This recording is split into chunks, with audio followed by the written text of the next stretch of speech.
इस वीडियो में हम बात करेंगे अपॉइंटमेंट ऑफ लोकल कमिश्नर मतलब एप्लीकेशन अंडर ऑर्डर 26 रूल 9 की।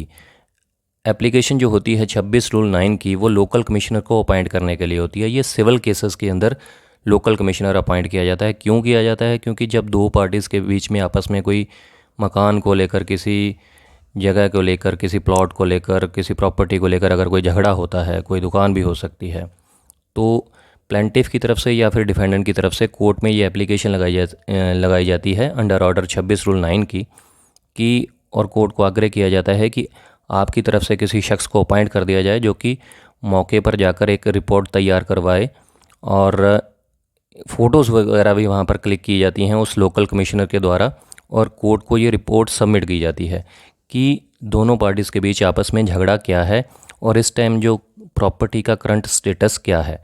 पूरी रिपोर्ट तैयार की जाती है लोकल कमिश्नर के द्वारा। अब जो लोकल कमिश्नर होता है वो ज़्यादातर जो हैं एडवोकेट्स ही होते हैं और कोर्ट के द्वारा अपॉइंट किए जाते हैं।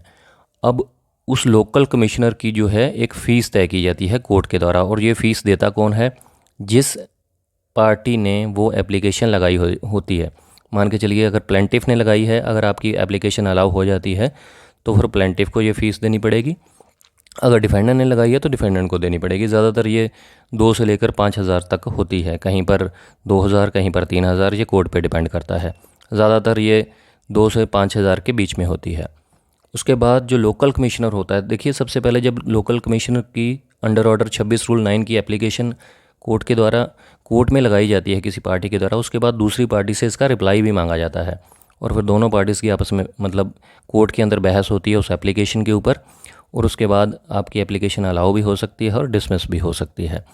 फिर लोकल कमिश्नर की अगर एप्लीकेशन अलाउ हो गई उसकी फ़ीस तय की जाती है, और उसके बाद लोकल कमिश्नर के द्वारा नोटिस दिया जाता है दोनों पार्टीज़ को।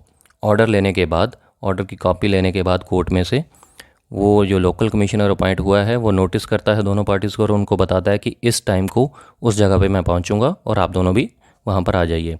उसके बाद लोकल कमिश्नर वहां पर जाकर मौके का मुआयना करता है, फ़ोटोज़ क्लिक करता है और पूरी अपनी रिपोर्ट तैयार करवा कर डेट फिक्स के लिए कोर्ट के अंदर अपनी जो रिपोर्ट है वो सबमिट करता है। उसके बाद उसकी जो रिपोर्ट की कॉपी है दूसरी पार्टी को भी दे दी जाती है, और उस लोकल कमिश्नर ने वो टेंडर करना होता है, अपनी गवाही देनी होती है और साथ में रिपोर्ट सबमिट करनी होती है कोर्ट के अंदर।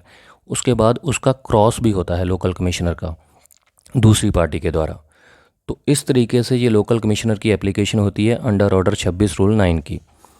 तो उम्मीद करता हूँ आपको क्लियर हो गया होगा कि लोकल कमिश्नर क्यों अपॉइंट किया जाता है और इसकी फ़ीस कितनी होती है, और ये 26 रूल 9 की एप्लीकेशन होती है लोकल कमिश्नर के लिए सिविल केसेस के अंदर।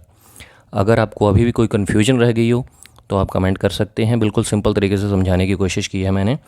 जुडिशियल पॉइंट के ऊपर, किसी और जुडिशियल पॉइंट के ऊपर भी अगर आप डिस्कस करना चाहते हैं तो कमेंट करके पूछ सकते हैं। ये वीडियो अच्छी लगी तो कमेंट ज़रूर कीजिएगा और लाइक कीजिएगा और शेयर कर दीजिएगा दोस्तों के साथ। नेक्स्ट वीडियो में ऐसे ही बात करेंगे किसी और धारा के बारे में, किसी और जुडिशियल पॉइंट के ऊपर, बिल्कुल सिंपल तरीके से। शुक्रिया, धन्यवाद।